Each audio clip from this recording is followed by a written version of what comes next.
రాయదుర్గం నియోజకవర్గం రాజకీయాలు ఆసక్తికరంగా తయారయ్యాయి. అనంతపురం జిల్లాలో సీనియర్ టీడీపీ నేతగా ఉన్న మాజీ మంత్రి కాల్వ శ్రీనివాసులు అక్కడి నుంచి పోటీకి సిద్ధంగా ఉన్నారు. ఆయనకి రాయదుర్గం టికెట్ ఖాయమైనట్లు ప్రచారం జరిగింది. అయితే సడన్ గా సీన్ మారిపోయింది. ఆయన్ని అనంత ఎంపీగా పోటీ చేయించాలన్న ఆలోచనలో టీడీపీ అధిష్టానం ఉంది. తాను మాత్రం రాయదుర్గాన్ని వదిలేదే లేదంటున్నారు కాల్వ శ్రీనివాసులు. దాంతో చంద్రబాబు నిర్ణయం ఎలా ఉంటుందనేది ఆసక్తి రేపుతోంది.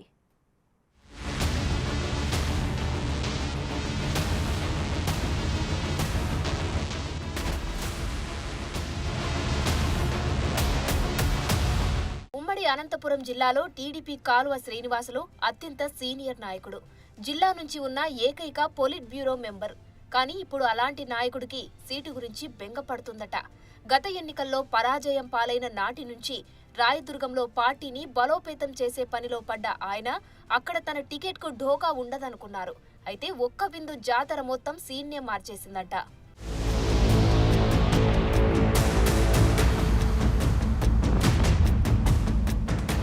1999లో టీడీపీ నుంచి పొలిటికల్ ఎంట్రీ ఇచ్చిన కాల్వ శ్రీనివాసులు అప్పటి ఎన్నికల్లో మొదటిసారి పోటీ చేసి అనంతపురం ఎంపీగా విజయం సాధించారు. తర్వాత 2004, 2009 ఎన్నికల్లో ఓటమి పాలైన ఆయన 2014 రాయదుర్గం ఎమ్మెల్యేగా గెలిచి చంద్రబాబు ప్రభుత్వంలో చీఫ్ విప్ గా మంత్రిగా పనిచేశారు. ఆయన చంద్రబాబుకు అత్యంత సన్నిహితుడన్న ముద్ర ఉంది. అందుకే ఆయనకు టీడీపీ పొలిట్ బ్యూరో స్థానం దక్కిందంటారు. గత కొన్నేళ్లుగా రాయదుర్గం సెగ్మెంట్ ని అంటిపెట్టుకుని ఉండి అక్కడే రాజకీయం చేస్తూ స్థిర నివాసం కూడా ఏర్పరచుకున్నారు. ఆ లెక్కలతోనే కాల్వ మరోసారి రాయదుర్గం నుంచి పోటీ చేయడం ఖాయమని జిల్లా పార్టీ శ్రేణులు భావించాయి.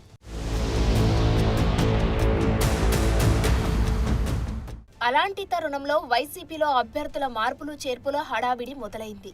రాయదుర్గం వైసీపీ ఎమ్మెల్యే కాపు రామచంద్రారెడ్డిని పక్కన పెట్టిన సీఎం జగన్ టీడీపీ మాజీ నేత ప్రస్తుత ఏపీ ఐఐసీ చైర్మన్ మెట్టు గోవిందారెడ్డికి టికెట్ డిక్లేర్ చేసింది.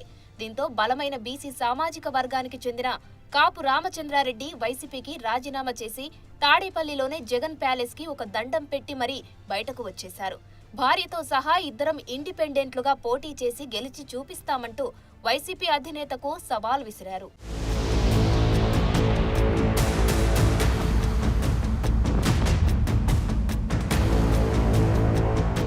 వైసీపీ అభ్యర్థిగా మెట్టు గోవిందారెడ్డిని ప్రకటించడంతో టీడీపీ నుంచి కాల్వ శ్రీనివాసులు ఫిక్స్ అని అంతా అనుకున్నారు. రాయదుర్గం నుంచి వైసీపీ అభ్యర్థిగా రెడ్డి సామాజిక వర్గానికి చెందిన అభ్యర్థికి అవకాశం తగ్గడంతో ఇన్నాళ్లు అదే ఈక్వేషన్ కోసం కాచు కూర్చున్న జేసీ బ్రదర్స్ అల్లుడు ఎమ్మెల్సీ దీపక్ రెడ్డి సీన్లోకి వచ్చేశారు. ఒక విందు పేరుతో రాయదుర్గంలోకి ఎంటర్ అయి వచ్చి రాగానే భారీ బైక్ ర్యాలీ నిర్వహించి తాను టికెట్ రేసులోకి వచ్చినట్లు టీడీపీ అధిష్టానానికి సంకేతాలు పంపారు. లోకల్ నాయకుల్లో కాల్వ శ్రీనివాసులతో సరిపడని కొంతమంది దీపక్ రెడ్డిని కలిసి సంఘీభావం తెలిపారు.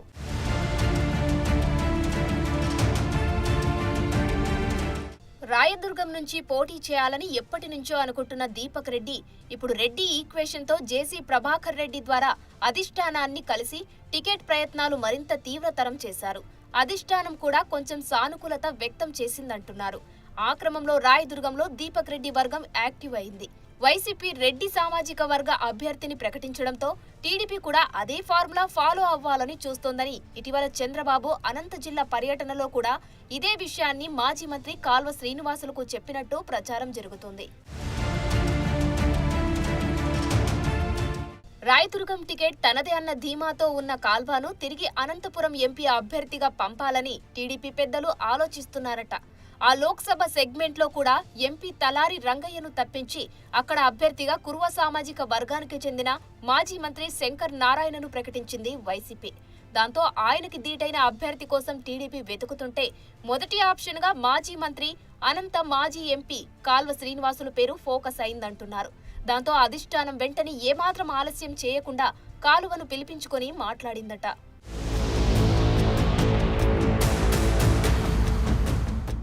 సామాజిక సమీకరణ నేపథ్యంలో బీసీ అభ్యర్థి అయితే బాగుంటుందని, అందులోనూ వాల్మీకి సామాజిక వర్గంలో బలమైన నేతగా ఉన్న కాల్వ శ్రీనివాసులు అయితే మేలన్న అభిప్రాయానికి టీడీపీ అధిష్టానం వచ్చిందట. అనంతపురం పార్లమెంటు సెగ్మెంట్ లో కాల్వ శ్రీనివాసులు సామాజిక వర్గానికి అత్యధిక ఓట్లు గణనీయంగా ఉండడం కూడా కలిసి వస్తుందని టీడీపీ లెక్కలు వేసుకుంటుందట. అందుకే చంద్రబాబు ఉరవకొండ పర్యటనకు వచ్చినప్పుడు కాల్వ శ్రీనివాసులకు ఈసారి ఎంపీగా వెళ్లాలని సూచించారట.